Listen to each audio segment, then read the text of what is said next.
இயேசு கிறிஸ்துவின் இனிய நாமத்தில் வாழ்த்துக்கள். இந்த நாளில் உபாகமம் 19வது அதிகாரத்தை நாம் தியானிக்க போகிறோம். இந்த அதிகாரத்தில் 3 காரியங்களை குறித்து மோசே ஜனங்களுக்கு ஆண்டவருடைய கட்டளையாக கொடுக்கிறதை பார்க்கிறோம். ஒரு 3 பட்டணங்களை அடைக்கல பட்டணமாக நீ சுதந்திரிக்க போகிற தேசத்தில் ஏற்படுத்த வேண்டும் என்று சொல்லுகிறார். ஏற்கனவே யோர்தானுக்கு இக்கரையில் 3 பட்டணங்கள் அடைக்கல பட்டணங்களாக ஏற்படுத்தப்பட்டு விட்டன. எதற்காக என்று சொன்னால், கொலை செய்தவன் எவனும் அங்கே ஓடி போகும்படி உன் தேவனாகிய கர்த்தர் உன்னை சுதந்திரிக்க பண்ணுகிற உன் தேசத்தின் எல்லையை நீ 3 பங்காக பகுத்து அதற்கு வழியை உண்டு பண்ண கடவாய். அதாவது ஈஸியாக ஓடி போய் ஒளிந்து கொள்கிறதற்காக அந்த அடைக்கல பட்டணங்கள் ஏற்கனவே 3 பட்டணங்கள் யோர்தானுக்கு இக்கரையில் ஏற்படுத்தப்பட்டு விட்டது.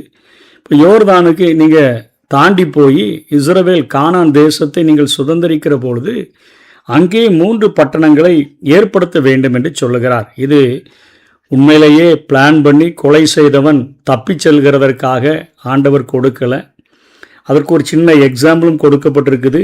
ஒருவன் விறகு வெட்டுகிறதற்கு மற்றொருவனோடு கூட காட்டுக்கு போகும்போது மரத்தை வெட்ட தன்னுடைய கையில் இருக்கிற அந்த கோடரியை ஓங்கும் பொழுது இரும்பானது அந்த காம்பை விட்டு கலந்து மற்றவன் மேலே பட்டதுனால அவன் இறந்து போவான் என்று சொன்னால், அதாவது தற்செயலாக நடந்தால் என்று சொல்கிறதை விளக்கும் வண்ணமாக தற்செயலாய் கைப்பிசகாய் ஒருவனை கீழே தள்ளும் பொழுது அவன் தலை ஏதோ கல்லில் அடிபட்டு இறந்துட்டாலோ அல்லது எப்படியோ ஒரு குழியிலேயோ ஏதோ ஒரு காரியத்தில் அவன் பிளான் பண்ணி கொள்ளாமல் தற்செயலாக கொலை செய்து விட்டான் என்று சொன்னால், அந்த கொலை செய்யப்பட்டவனுடைய உறவினர்கள் கொலை செய்தவனை எப்படியும் கொல்லுகிறதற்கு வகை தேடுவார்கள். அந்த நேரத்தில் நீ ஓடி அங்கே அடைக்கல பட்டணத்தில் இருக்கணும். நீ திட்டமிட்டு ஒருத்தன் மேலே நீண்ட நாள் பகை வச்சு அவனை கொன்னுட்டு நீ அடைக்கல பட்டணத்துக்குள்ளே ஓடி போய் ஒளிஞ்சிருந்தாலும் மூப்பர்கள் உன்னை அங்கே வரவழைத்து உன்னிடத்தில் அந்த காரியங்களை விசாரித்து நீ உண்மையிலேயே நீ கொலையாளி, நீ ரொம்ப நாளாக இருதயத்தில் வஞ்சகம் வைத்து இந்த காரியத்தை செய்திருப்பாய் என்று சொன்னால் அவனை நிச்சயமாக அந்த இரத்த பழி வாங்குகிறவன் கைகளில் கொடுத்து அவனுக்கு அந்த கொலை செய்கிறதற்கான ஒரு உரிமையை கொடுக்க வேண்டும். கல்லெறிந்து கொள்ளுகிற காரியங்கள் எல்லாம் இதன் வழியாக வந்ததை நம்ம பார்க்கிறோம். ஆகவே கைப்பிசகாய் செய்தவனுக்கு அங்கே அந்த அடைக்கல பட்டணத்தில் அவன் இருப்பதற்கு தகுதி உண்டு. அந்த ஆசாரியன் இறந்த பிறகு, அவன் கொலை செய்த நாட்களில் இருந்த ஆசாரியன் இறந்த பிறகு இவன் திரும்ப ஊருக்குள்ளே வரலாம். அதற்கு முந்தி இவன் ஊருக்குள்ளே வந்தான் என்று சொன்னால் இவன் கொலை செய்யப்படலாம் என்கிற காரியங்கள் இதற்கு முந்தின பகுதிகளிலேயே நாம் கற்றிருக்கிறோம். இந்த காரியத்தை மீண்டுமாக இங்கே ஆண்டவர் மோசையின் மூலமாக நினைவுபடுத்துகிறதை பார்க்கிறோம். உன் தேசத்தில் குற்றமில்லாத இரத்தம் சிந்தப்படுகிறதினால் உன்மேல் இரத்த பலி சுமராதபடிக்கு இந்த 3 பட்டணங்களும் அல்லாமல் இன்னும் 3 பட்டணங்களை ஏற்படுத்த கடவாய். இன்னும் ஒருவேளை தேசம் ரொம்ப விஸ்தாரமாச்சுன்னா இந்த பட்டணங்கள் பத்தாது. அதனால் இன்னும் நீ 3 பட்டணங்களை ஏற்படுத்து. அதாவது ஒரு குற்றமில்லாதவன் ஒருவன் இரத்தம் சிந்தினால் அந்த தேசமே அந்த இரத்த பலிக்கு பொறுப்பு என்கிற போது போல அந்த கொடுமையான அந்த கொலையை இங்கே ஆண்டவர் ஜனங்களுக்கு விவரித்து சொல்லுகிறதை பார்க்கிறோம். குற்றமில்லாத ஒருவனுடைய அந்த சாவானது அந்த தேசத்திலேயே ஒரு மிகப்பெரிய, அது ஒரு பாவமாக, தேசத்துக்கே அது ஒரு பெரிய பாவமாக இருக்கும் என்கிறதை இங்கே ஆண்டவர் பேசுகிறதை பார்க்கிறோம்.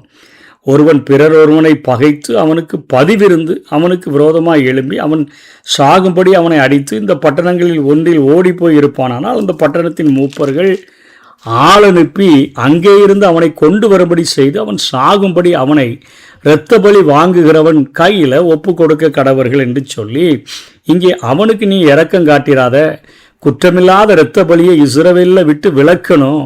அப்பொழுது நீ நன்றாயிருப்பாய். தேசம் நன்றாயிருக்கணுமா, உன்னுடைய குடும்பங்கள் நன்றாயிருக்கணுமா, உன்னுடைய பட்டணங்கள் நன்றாயிருக்கணுமா, கண்கள் இறங்காதபடி அவன்கிட்ட எதையாவது பரிதானம் வாங்கிட்டு அவனை காப்பாற்றி விட்டுறாத. குற்றமில்லாத இரத்த பலியை சிந்திட்டு தேசத்தை அசுசிப்படுத்திட்டானே, ஆனால் அதுக்கு சரியாக வேண்டும் என்று சொன்னால் பதிவிருந்து கொலை செய்தவனுடைய இரத்தமும் சிந்தப்பட வேண்டும் என்று சொல்லி. அதனால தான் இன்றைக்கு நம்ம பார்க்கும் பொழுது நிறைய நீதிமன்றங்களை பார்க்கிறோம், நிறைய கொலை கேஸுகளை பார்க்குறோம், அவைகள் விசாரணை நடக்கிறது. இவைகள் எல்லாமே இன்றைக்கி அன்றாட வாழ்க்கையில் நடக்கக்கூடிய காரியங்கள். அன்றைக்கு ஆண்டவரால் மோசேயின் கொண்டு அங்கே ஜனங்களுக்கு போதிக்கப்பட்டிருந்தது. அதே போல் உன் தேவனாகிய கர்த்தர் உனக்கு சுதந்திரமாக கொடுக்கிற தேசத்தில் உன் கைவசமாக இருக்கும் காணியாட்சியில் முன்னோர்கள் குறித்திருக்கிற பிறனுடைய எல்லையை ஒற்றி போடாயாக. 14வது வசனம். இந்த வசனத்தில் என்னன்னா, இன்றைக்கும் நம்ம கல் போட்டு தான் நம்முடைய எல்லைகளை, இது இந்த ஏரியா எனக்கு சொந்தம் என்று நாம் நிர்ணயிக்கிறோம். அதற்கான டிராயிங் எல்லாம் விஓ ஆஃபீஸில், வில்லேஜ் ஆஃபீஸரில் அவரிடத்தில் இருக்குதுன்னு பார்க்குறோம். பத்திரத்தில் எல்லா காரியங்களும் தெளிவாக எழுதப்பட்டிருக்கிறது. ஆனால் கண்ணில் பார்ப்பதற்கு அந்த இடத்துல எல்லை கல்லை நம்ம போடுறோம். இதை இன்னொருத்தன் சொத்து மேலே ஆசைப்பட்டுட்டு நைட்டோட நைட்டாக மெதுவாக கல்லை நகர்த்தி கொண்டு அடுத்த இடத்துல நீ போற்றாத, அது உனக்கு பாவம், பிறனுடைய யாதொன்றையும் இச்சியாது இருப்பாயாக என்று கட்டளை கொடுத்த ஆண்டவர் இங்கே மோசையின் மூலமாக இன்றைக்கி பார்க்குறோம்.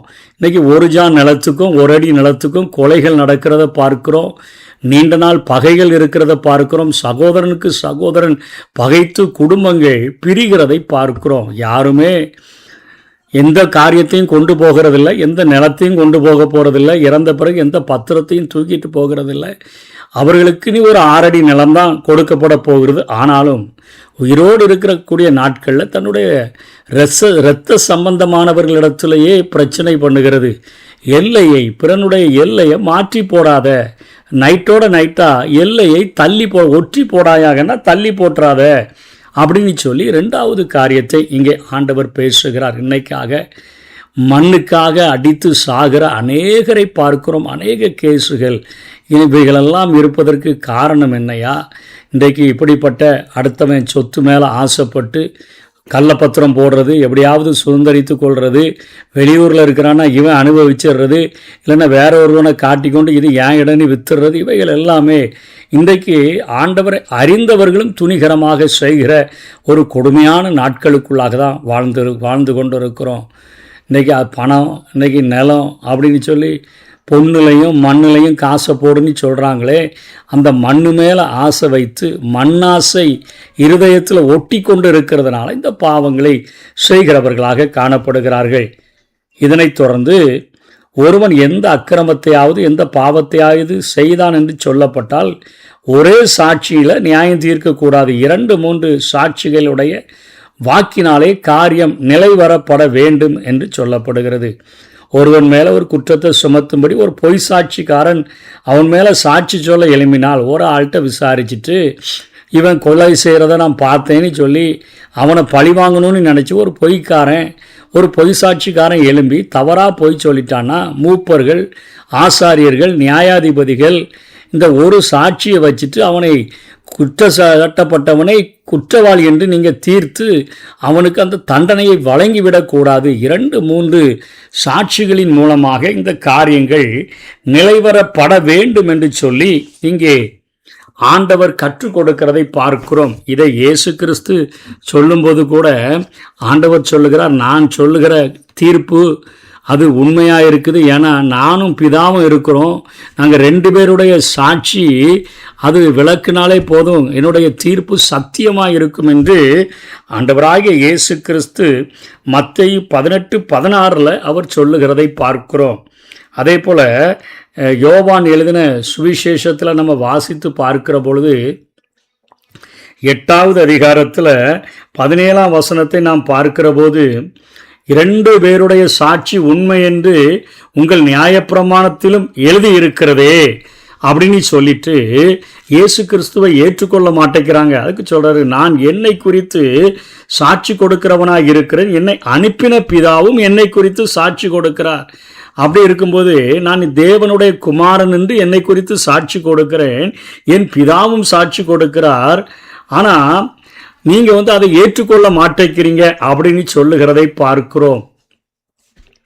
இதனைத் தொடர்ந்து அதே போல பவுல் எழுதுகிற பொழுது 2 கொரிந்தியருக்கு அவர் கொரிந்தியருக்கு எழுதும் பொழுது தன்னுடைய 2வது நிருபம் 13வது 1 சொல்றாரு, இந்த 3வது தரம் நான் உங்களிடத்திற்கு வருகிறேன், சகல காரியங்களும் 2-3 சாட்சிகளுடைய வாக்கினால் நிலைவரப்படும். அதாவது அவர்களுடைய நாட்களில் சாட்சிகளை வைத்து 2 பேர் 3 பேர் சாட்சிகளை வைத்து அங்கே தீர்ப்புகள் வழங்கப்பட்டன. இன்றைக்கும் சாட்சிகள் விசாரிக்கப்படுகிறதை பார்க்கிறோம். இன்றைக்கும் ஒரு கோர்ட்டுக்கு தீர்ப்பு வந்து ஒரு கேஸ் வருதுன்னா உடனே அவர்கள் அதை விசாரிச்சுட்டு உடனே தீர்ப்பு வழங்குகிறதில்லை. அதற்கு சாட்சிக்காரர்கள் ஏற்படுத்தப்படுகிறார்கள். குற்றம் சாட்டப்பட்டவனுக்கும் சாட்சிக்காரர் இருக்கிறான், குற்றத்தை சுமத்தினவனுக்கும் சாட்சிக்காரர் இருக்கிறார்கள். இப்படி காரியங்கள் இருக்கிறதை நம்ம பார்க்கிறோம். அதே போல் 1 தீமோத்தேயுல 5வது அதிகாரம் 19ஆம் வசனத்தில் பவுல் அப்போஸ்தலன் எழுதும் பொழுது சொல்லிக் கொடுக்கிறார், மூப்பனானவனுக்கு விரோதமாக ஒருவனும் செய்யும் பிராதை 2-3 சாட்சிகள் இல்லாமல் நீ ஏற்றுக்கொள்ளக்கூடாது. இன்றைக்கு சபை மேய்ப்பர் கொஞ்சம் கண்டிப்பாக இருக்கிறாருங்க, சபையின் மூப்பர் ரொம்ப கண்டிப்பாக இருக்கிறாருன்னு சொல்லிட்டு அவரை எப்படியாவது இந்த பொறுப்புலேருந்து காலி பண்ணிடணும்னு நினச்சி நீ 2-3 சாட்சிகள் இல்லாமல் ஒருத்தன் ஒரு பிராது கொடுத்தான்னா அதை நீ 2-3 சாட்சிகள் இல்லாமல் நீ ஏற்றுக்கொள்ளாத என்று பவுல் அப்போஸ்தலன் அங்கே சொல்லுகிறதை பார்க்கிறோம். ஆகவே இந்த 2-3 சாட்சிகள் ஏன் அப்படின்னா பொய் சாட்சிக்காரர்கள் எழும்பி எல்லாத்தையும் தலைகீழாக மாற்றி போட்டுருவாங்க. அதனால் நீ ரொம்ப கேர்ஃபுல்லாக இருக்கணும் அப்படின்னு சொல்லுகிறதை பார்க்கிறோம். அதே போல் எபிரேயர் 10:28 பார்க்கிற பொழுது மோசேயினுடைய பிரமாணத்தை தள்ளுகிறவன் இரக்கம் பெறாமல் 2-3 சாட்சிகளின் வாக்கினாலே சாகிறானே. 2 பேர் 3 பேர் எதிராக சாட்சி சொல்லிட்டா மோசேயினுடைய பிரமாணங்கள் அப்படின்னா தேவன் கொடுத்த கற்பனைகள் கட்டளைகள் இவைகளை தள்ளிட்டு ஒருவன் பாவம் செய்தான் என்று சொன்னால் 2-3 சாட்சிகள் அவனுக்கு விரோதமாக இருந்தனா அவனை கல்லெறிந்து கொலை செய்யப்பட்டு சாகிறானே. தேவனுடைய குமாரனை காலின் கீழே மிதித்து தன்னை பரிசுத்தம் செய்த உடன்படிக்கையின் இரத்தத்தை அசுத்தம் என்று எண்ணி கிருபையின் ஆவியை நிந்திக்கிறவன் எவ்வளவு கொடிதான ஆக்கினைக்கு பாத்திரவனாக இருப்ப என்பதை யோசித்து பாருங்கள். இவ்வளவு பெரிதான ரட்சிப்பை குறித்து கவலையற்று இருப்போமானால் தண்டனைக்கு எப்படி தப்பித்துக் கொள்வோம் என்றுதான் எபிரேய ஆக்கியோன் சொல்லுகிறார். இது எத்தனையோ சாட்சியினால் ஆண்டவருடைய ரட்சிப்பு ஆண்டவருடைய சுவிசேஷம் நமக்கு நிரூபிக்கப்பட்டு விட்டது. அவருடைய இரத்தத்தினால தான் பரிசுத்தம் ஆகிறோம் என்கிற காரியங்கள் நமக்கு சொல்லப்பட்டிருக்குது. இவ்வளவு காரியத்தை தெரிஞ்சிட்டோம், கிருபையின் ஆவியை நிந்திச்சு தேவனுடைய குமாரனை காலின் கீழ் மிதிக்குதுன்னா திரும்ப பின்வாங்கி போன வாழ்க்கைக்கு போகிறவன் தேவனுடைய கைகளில் விழுகிறது பயங்கரம்.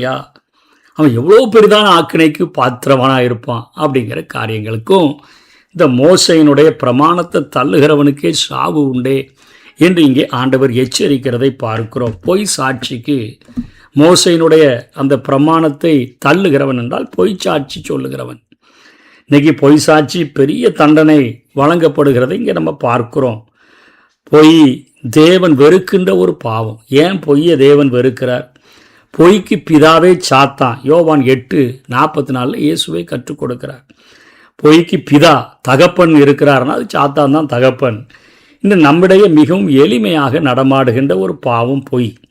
வாய் திறந்தாலே பொய் மூட்டைகளை நம்ம கொட்ட நமக்கு பலருக்கும் தயக்கம் இல்லை.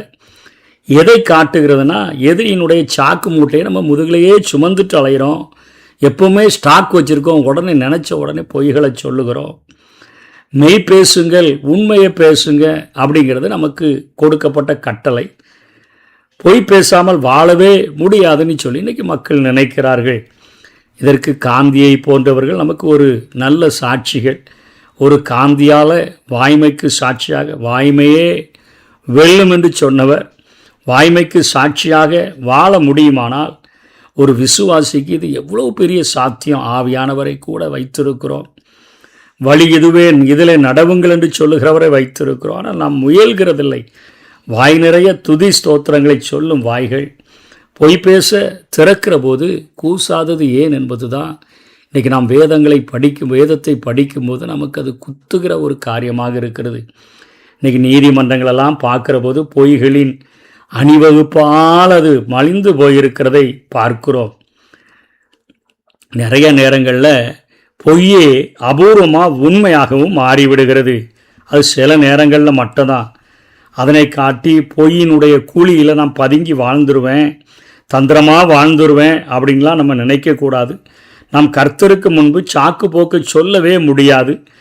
இன்றைக்கி உண்மைக்காக போராடி இழப்புகளை சகிப்பதற்கு கூட நாம் ஆயத்தமாக வேண்டும். அதுதான் ஆசீர்வாதமான வாழ்க்கை என்பதற்காகத்தான் இந்த 2-3 வாக்கினால், அதாவது ஒருவன் பொய் சாட்சி சொல்கிறதுனால இன்னொருத்தனுக்கு மரண தண்டனை வழங்கப்பட்டுரும் அப்படின்னு சொன்னால், அவன் பொய் சாட்சி சொன்னவன் அவன் தப்பிச்சிடக்கூடாது, அவனுக்கும் மரண தண்டனை வழங்கணுங்கிற ஒரு கொடுமையான தண்டனை இங்கே ஆண்டவர் கற்றுக் கொடுத்திருக்கிறார்.